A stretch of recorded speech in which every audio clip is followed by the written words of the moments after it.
We've always been told that India simply doesn't have its own oil. But if you look at the map of our country, look at our massive sweeping coastlines, you start to realize something.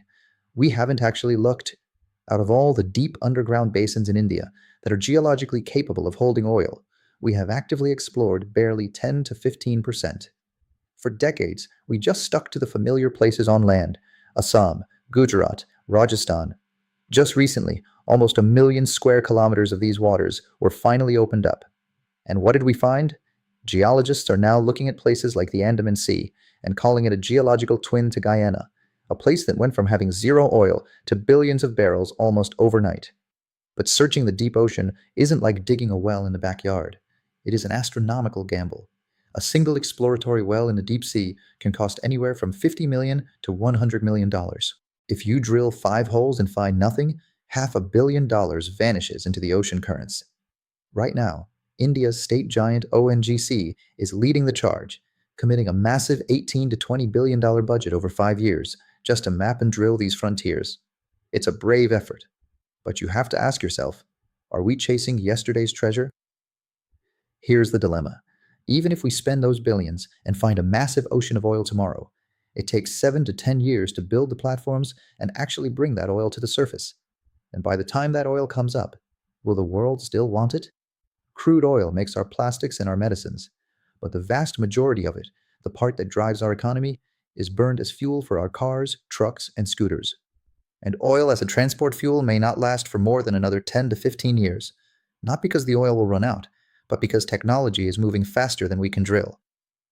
Look at the breakthroughs happening right now in battery technology.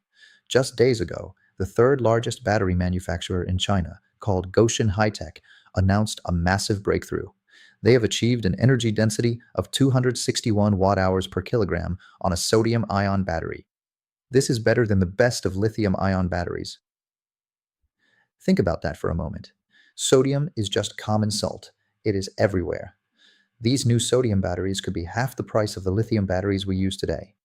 Electric vehicles will soon become cheaper to buy than traditional petrol or diesel cars. The transition may not be as slow as many people think. The common man would switch immediately if it makes financial sense. Crude oil will always be a versatile, strategically important commodity, but placing our bets on oil as the future of India's energy security would be foolish. Every year, we hand over a $100 billion check to foreign countries just to import crude oil. Stopping that drain on our nation's wealth cannot be a leisurely 10-year project. It is a matter of immediate national urgency. And today, we have a much easier, cleaner, and greener path lying right in front of us. If we aggressively promote electric vehicles and produce the electricity to run them right here at home using our own solar, wind, and domestic power, we don't just save billions of dollars. We create thousands of stable, long-term jobs for our own youth in the domestic power sector. The most promising technology for India is the sodium-ion battery tech. We have the salt. We just need the technology. At any cost, we need to build international partnerships to bring this latest sodium-ion expertise to India. Build gigafactories here and power our own future.